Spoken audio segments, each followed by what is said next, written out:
इतना बड़ा मजाक जनता के साथ ऐसे वक्त। आपकी सारी बात जायज है, पर मेरे को आपकी बातों से ऐसा लग रहा है कि आप कुछ भी हो जाए तो सरकार पर ही ठीकरा फोड़ेंगे। क्या किया जाए कि आप झूठ बोल रहे हैं या वो झूठ बोल रहे हैं?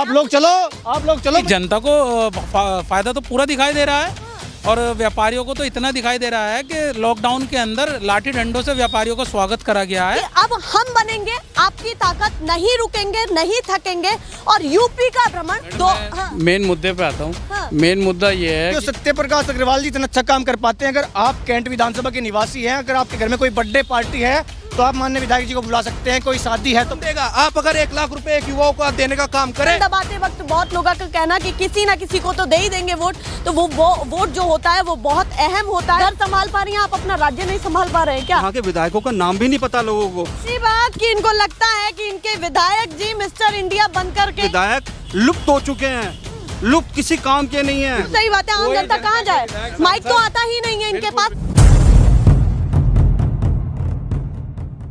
नमस्कार, बहुत स्वागत है आप सभी का। मैं आपके साथ हूं मीरा राजपूत। लगातार आप जमीनी हकीकत देख रहे हैं यूपी की, और यूपी के चुनाव 2022 की। आज मैं कहां खड़ी हूं, सबसे पहले मैं आपको बता देती हूं, ये दूसरा जंतर मंतर बताया है यहाँ की जनता ने, यहाँ के विधानसभा के वासियों ने। अब मैं कहाँ हूँ, विधानसभा का नाम बता देती हूँ, मेरठ कैंट पड़ता है ये। और जिस जगह हम खड़े हैं, पीछे आप देख रहे होंगे कि चौधरी चरण सिंह की मूर्ति, प्रधानमंत्री हमारे भूतपूर्व, और उस जगह पर जहां से बहुत सारे प्रोटेस्ट हुए हैं और कई बार मुद्दों पर, देश के मुद्दों पर बातचीत हुई है। इसी ग्राउंड से लगातार बहुत सारी चीजें कही जा रही है कि 2022 में क्या होने वाला है। पिछले 5 महीने से चर्चा ये थी, जितने भी राज्य में चुनाव हो रहे थे, कि हमको देखना ये है कि यूपी में क्या होने वाला है, क्योंकि यूपी एक सबसे बड़ा राज्य है जिस पर निगाहें सभी की टिकी हुई है। चाहे बिहार इलेक्शन हो या बंगाल इलेक्शन हो, पर सभी का कहना देखना ये होगा कि यूपी इलेक्शन में क्या होने वाला है।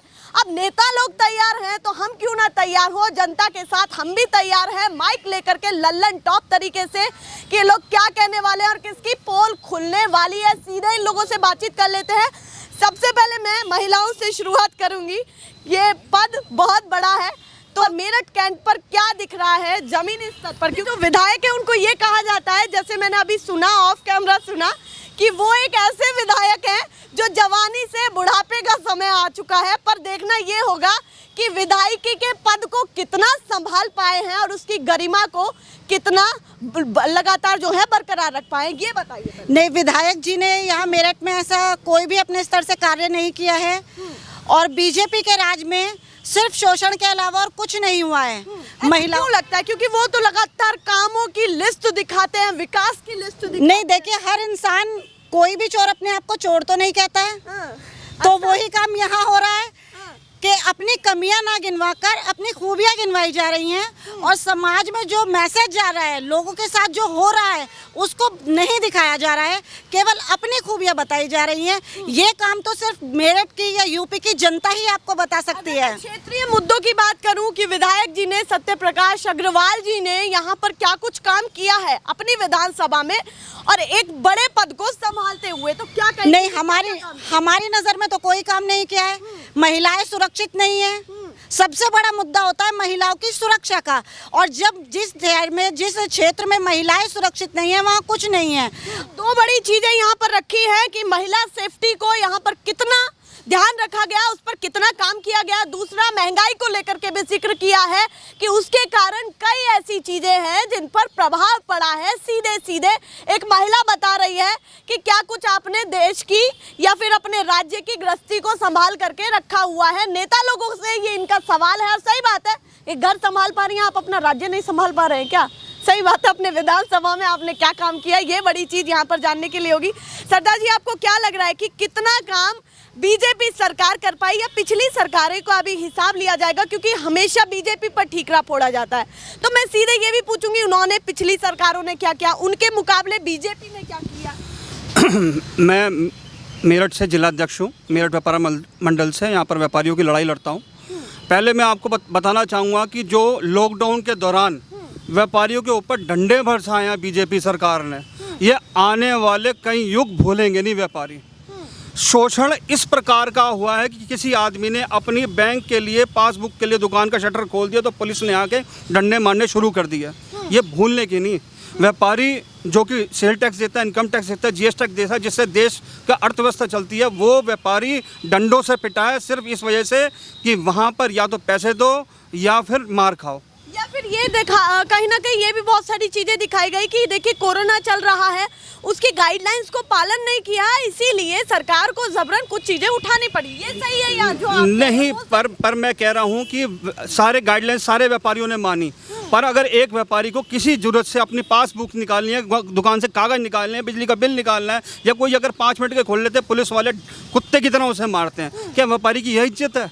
बिल्कुल। आप सामाजिक मुद्दों को लेकर के कई काम करते हैं, उनके बीच में रहते हैं, लोगों से उनके हालचाल जानते हैं। आपको क्या लगता है कि यहाँ की विधानसभा में कितना खुश हैं बीजेपी से यहाँ के वासी? यहाँ पर अगर आप मेरठ के अगर आप यहाँ गणना कराएंगे लोगों से, आवाम से, तो यहाँ के विधायकों का नाम भी नहीं पता लोगों को। क्योंकि इसलिए नहीं पता क्योंकि विधायक लुप्त हो चुके हैं, लुप्त किसी काम के नहीं हैं, कोई काम कराने का नहीं है, कोई जनप्रतिनिधि नहीं है, लोग त्रस्त आ चुके हैं इस सरकार से। सबसे बड़ी बात जो यहाँ पर कही है कि विधायक का नाम तक भी नहीं पता होगा, ऐसी स्थिति है क्योंकि जनता के बीच ही ये जनाब आते नहीं है। और भी बहुत सारे लोग हैं, चर्चा लगातार होती रहेगी। और सीधे मैं आपसे कहूंगी, यूपी का मुद्दा सबसे बड़ा मुद्दा है, अब आपके हाथ में है आपको क्या करना है।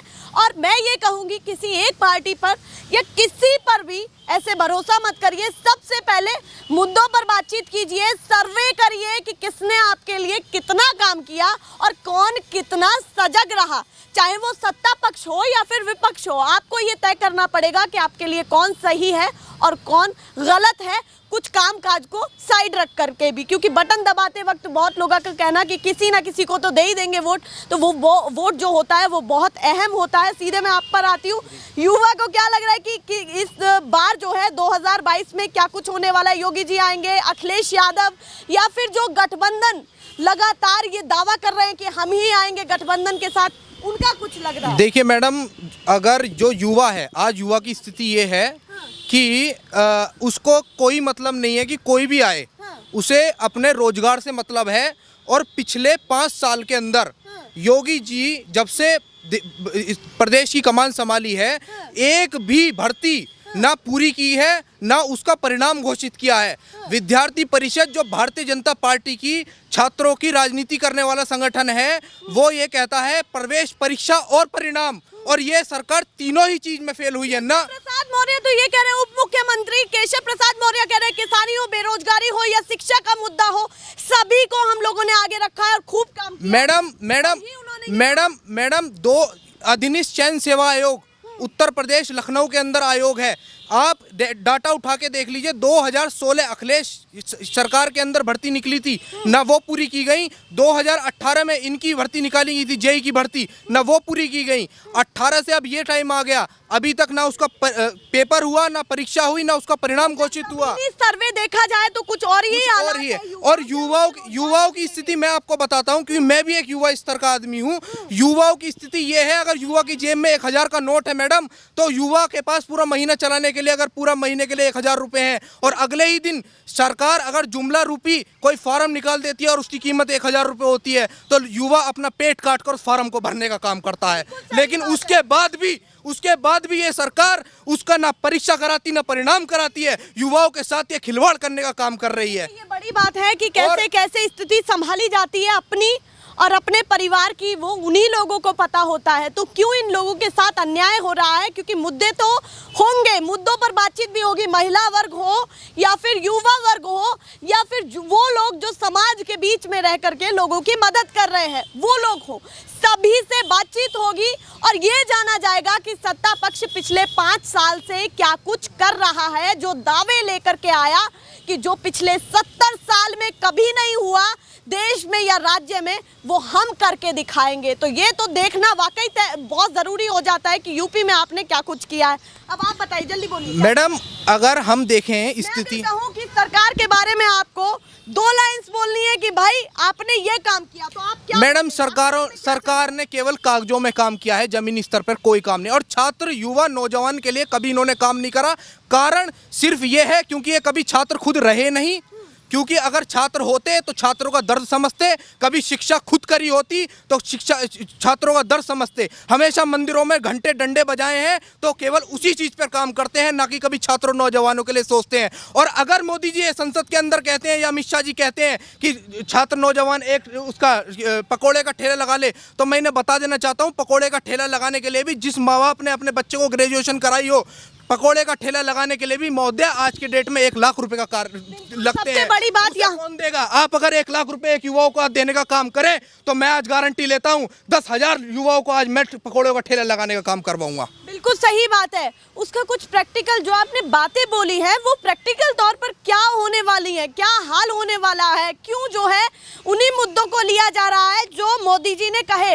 तो आप ये जरूर याद रखिए कि जब आप एक बड़े पद पर बैठे हैं तो आप कुछ ऐसी चीजें बोल देते हैं जो जनता के दिल और दिमाग में सालों तक रहती हैं, और वाकई ये भी दिमाग में तय किया जाता है कि अब क्या करना है, इनको परिवर्तन लाना है या एक बार फिर से बीजेपी की लहर आने वाली है। अच्छा, इन्होंने घंटा बजाने को लेकर के कहा कि मंदिर में घंटा बजाते हैं, मंदिर बनवाते हैं। दिक्कत क्या है? मंदिर में हम नहीं जाते या कोई और नहीं जाता, क्या वो काम गलत है? मेरे हिसाब से आप बताइए। देखिए, मंदिर हो या धर्म हो, वो हमारा व्यक्तिगत मामला है। हम पूजा करें या ना करें, मंदिर जाएं ना करें, मेरे व्यक्तिगत मामला है। लेकिन जब धर्म और मंदिर राजनीति में इस देश की घुस जाएगा तो स्कूल कहाँ से लाएंगे, कॉलेज कहाँ से लाएंगे, यूनिवर्सिटी कहाँ से लाएंगे, हॉस्पिटल कहाँ से लाएंगे? अभी कोरोना काल में आप लोगों ने देखा कि निरंतर कहीं ना कहीं धर्म राजनीति पर इतना हावी हो चुका है कि मुद्दों पर बातचीत नहीं की जाती। मुद्दों से कतराते हुए आप लोगों ने लेटेस्ट सुना होगा, भारतीय जनता पार्टी के लोग कह रहे हैं कि अगर उत्तर प्रदेश में विपक्ष की सरकार आ जाएगी तो मंदिर निर्माण रुक जाएगा। कैसी हास्यास्पद बातें हैं। सुप्रीम कोर्ट माननीय सर्वोच्च न्यायालय द्वारा दिया गए फैसले को आकर विपक्ष रोक सकता है क्या? इनके बाप की औकात नहीं है और ना इनके बाप की औकात है कि ये मंदिर बनवा देते। इस मंदिर को बनवा भी सुप्रीम कोर्ट रहा है, और अगर विपक्ष की सरकार आ गई मंदिर तो तब भी बनेगा। लेकिन आप मंदिर और मस्जिद की बात नहीं, आप लोग शिक्षा की बात करिए, चिकित्सा की बात करिए, किसानों की बात करिए, नौजवानों की बात करिए, महिलाओं की बात करिए। क्षेत्र पर लौटते, अपने क्षेत्र पर लौटते, और हम भी नहीं भटकते हैं, सीधे बातचीत होगी, काम की बात होगी। तो सीधे मैं पूछती हूँ, क्षेत्र में कितना अच्छा काम कर पाए अग्रवाल जी? देखिए, सत्य प्रकाश अग्रवाल जी इतना अच्छा काम कर पाते हैं। अगर आप कैंट विधानसभा के निवासी हैं, अगर आपके घर में कोई बर्थडे पार्टी है तो आप माननीय विधायक जी को बुला सकते हैं, कोई शादी है तो बुला सकते हैं। लेकिन अगर आप पीड़ित हैं और सर्दी का मौसम है तो माननीय विधायक जी को सर्दी लग जाती है, वो रजाई से बाहर नहीं निकल पाते। अच्छा, मतलब बड़ा आयोजन होता है तो उनको बुलाया जाए तो वो आ जाते हैं। पर जैसे ही उनको परेशानी में याद किया जाए तो वो नहीं जाते। अच्छा, ऐसा कुछ है क्या? जी, ऐसा कुछ दिखता बिल्कुल, है? बिल्कुल। आप मेरठ कैंट के वासी हैं, आपको लगता है ऐसा कुछ है? बिल्कुल बिल्कुल लगता है। आपको मैं ये बताना चाहूँगा कि 2011 में जब इतनी सी महंगाई होती थी तो बीजेपी सड़कों पर आती थी और जनता भावुक होकर उनके साथ खड़ी हो जाती थी। लेकिन मैं ये कहना चाह रहा हूँ कि जनता की भावुकता को देख के जनता ने इन्हें जो बहुमत दिया था उसके इन्होंने बिल्कुल उलट अधीन किया है, जनता का शोषण किया है। लॉकडाउन में बुरी हालत हो गई, व्यापारी पिट चुका है, और अब इनके लिए कितना फायदा जनता को हुआ ये जानना बहुत अहम है। आपके हिसाब से क्या हुआ? नहीं, जनता को फायदा तो पूरा दिखाई दे रहा है, और व्यापारियों को तो इतना दिखाई दे रहा है कि लॉकडाउन के अंदर लाठी डंडों से व्यापारियों का स्वागत करा गया है, और बिल्कुल बिल्कुल प्रशासन ने खुला व्यापारियों पे लाठी चार्ज किए और लोग एक एक रुपए के लिए तरस गए हैं। व्यापारी वर्ग को पूरी तरीके से इस सरकार ने ख़त्म कर दिया है। इसके लिए अब कुछ नहीं बचा है। 2022 का आगाज़ शुरू हो चुका है। योगी जी तैयारी कर लें दोबारा से गोरखपुर में अपना मठ संभालने के लिए। 2022 का आगाज शुरू हो चुका है। इस बीच मुझे आपकी एक बात याद आई जो आपने ऑफ कैमरा की थी, और मैं फिर से वो पूछना चाहूँगी। आपने कहा कि एक ऐसे विधायक हैं जो जवानी से बुढ़ापा आ गया और एक लंबे समय से यहाँ पर हैं, पर मिस्टर इंडिया का कुछ जिक्र किया था, तो मैं जानना चाह रही हूँ मैडम, अब अगर मैं क्षेत्र की बात करूँ, मेरठ क्षेत्र की, तो जब से मेरा जन्म हुआ है मेरठ के अंदर, लगभग 25 साल की मेरी भी उम्र हो गई, मैं कैंट विधानसभा के अंदर एक ही विधायक को देख रहा हूँ, श्रीमान सत्य प्रकाश अग्रवाल जी को। लेकिन अगर कोई भी समस्या की बात आती है, कोई सड़क की बात आती है, कोई नल की बात आती है, तो वहाँ पर मुझे विधायक जी नजर ही नहीं आते। अगर कोई छात्र नौजवान चाहे कि विधायक जी से मिलना तो वो मिल ही नहीं पाता। जैसा कि अभी बताया इन्होंने कि अगर आपकी कोई बर्थडे पार्टी है, शादी है, आप उन्हें बुलाइए, वो आएंगे बिल्कुल। वो एक शहर के अंदर विधायक का काम ना करते हुए एक शहर का जो वो कहते हैं ना कि संरक्षक का काम कर रहे हैं। जो संरक्षक का काम है कि हाँ किसी के यहाँ बर्थडे में चले गए, शादी में चले गए, अब वो पद पे जिस पे हैं उसका निर्वहन बिल्कुल भी करना भूल गए हैं। और मुझे नहीं लगता कि शायद वो विधानसभा सत्र भी में भी शामिल होते होंगे। सीधी बात कि इनको लगता है कि इनके विधायक जी मिस्टर इंडिया बनकर के क्षेत्र में भूमिका निभा रहे हैं, जो अभी वर्तमान में है और एक लंबे समय से अपने पद को संभाले हुए हैं। अब आप भी बता दीजिए, केवल आप क्या तय करके बैठे हैं 2022 के लिए, क्योंकि कुछ समय बाकी है, नेता लोग भी तैयारी में लग चुके हैं, तो आपकी तैयारी क्या है बड़ी? हाँ बताइए, कुछ क्या है? हाँ। देखिए, इस वक्त जो जनता है वो कई विषयों को लेकर, जैसे भी कोरोना महामारी ये फैली है, इस वक्त जो जनता के साथ हुआ, जो जनता ने व्यवस्था देखी, उसके तहत जनता त्राहिमाम है। एक तरफ कोरोना महामारी, दूसरी तरफ रोजगार ठप, लोग घरों में कैद, उसके बावजूद आप देखें निरंतर महंगाई बढ़ती चली गई। किसी चीज़ में सरकार ने किसी भी जनता को कोई लाभ नहीं दिया। जब लोगों के रोजगार ठप हो गए, जब लोग घरों में कैद हो गए, तो उनको रियायत देनी थी, बिजली में रियायत देनी थी, टैक्सों में रियायत देनी थी, जो बैंकों की भारी भारी किस्तें उनमें रियायत देनी थी, बच्चों की फ़ीस बहुत बड़ा मुद्दा। देखिए आप कैसी हास्यास्पद स्थिति है आज हमारी प्रदेश सरकार की भी और देश की सरकार की। पूरे साल बच्चे स्कूल नहीं गए एक भी दिन। बच्चों ने ऑनलाइन क्लास की है। मोबाइल पे आप ऑनलाइन क्लास भी करेंगे तो एक महीने का खर्चा कम से कम 300-400 रुपये का महीना तो आपको खर्चा भी करना पड़ेगा मोबाइल पे, उस पर नेट लेना पड़ेगा।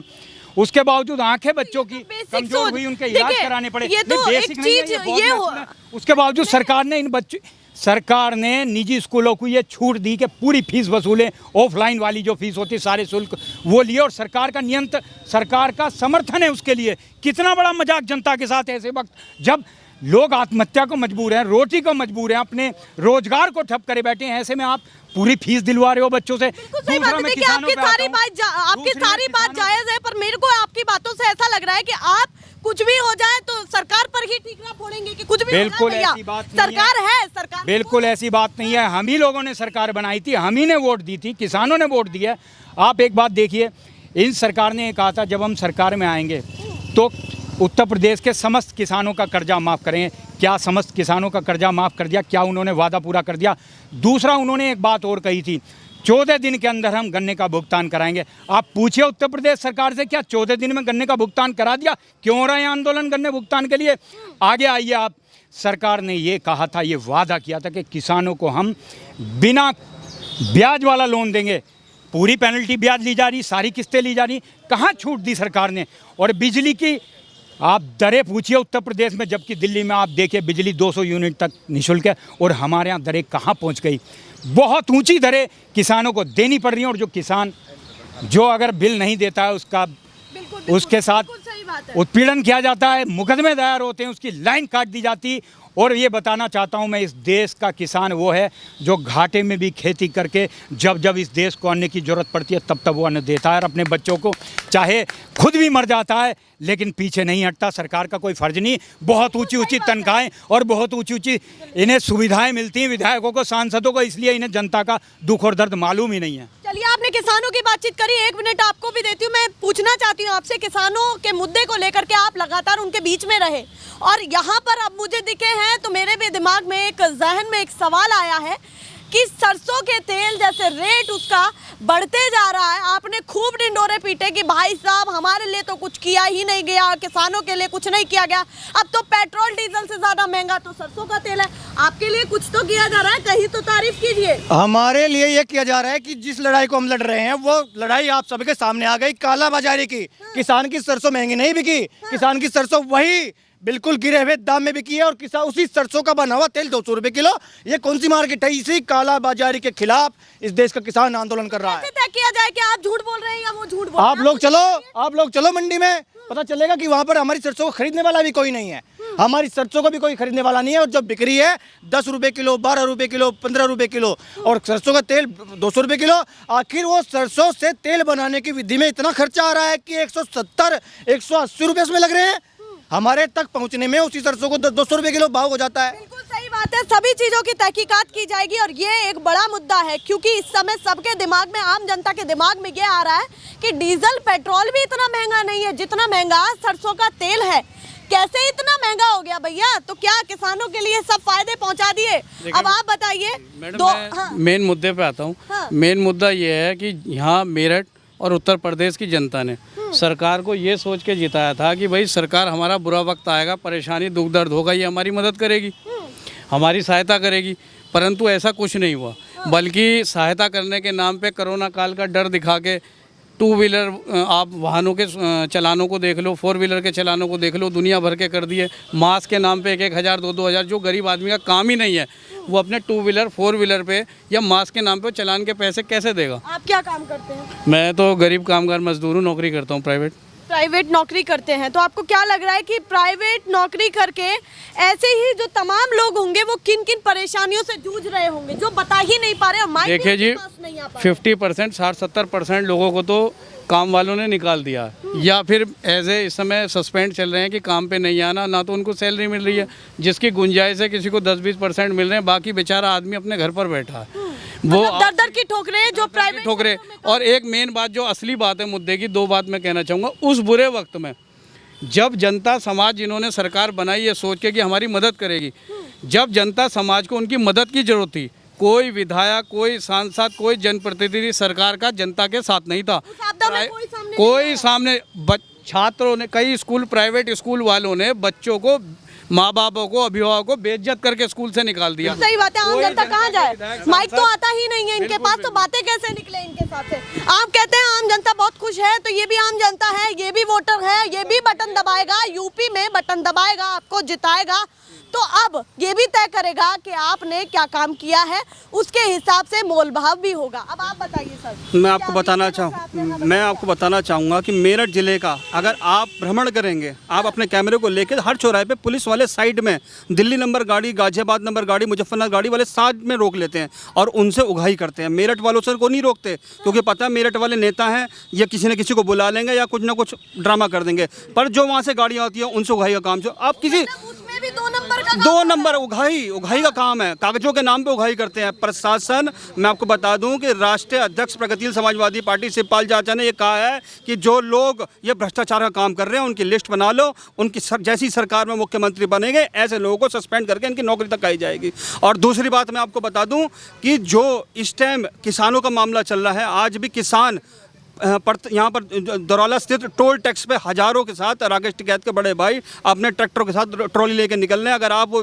देखेंगे किसानों के लिए खेतों में जी अभी इसी टाइम बिल्कुल अगर आप चल के देखेंगे तो वहाँ हजारों के ट्रैक्टरों पे लाइन निकल रहे हैं। बिल्कुल बिल्कुल, हम वहाँ भी जाएंगे और यही हम कहते हैं कि अगर यूपी की जनता के साथ और हमारे साथ और यूपी की खबरों के साथ जुड़ना चाहते हैं तो चैनल को सब्सक्राइब कर लीजिए, क्योंकि अब हम बनेंगे आपकी ताकत, नहीं रुकेंगे, नहीं थकेंगे और यूपी का भ्रमण आपको भी करवाएंगे। फिलहाल के लिए नमस्कार।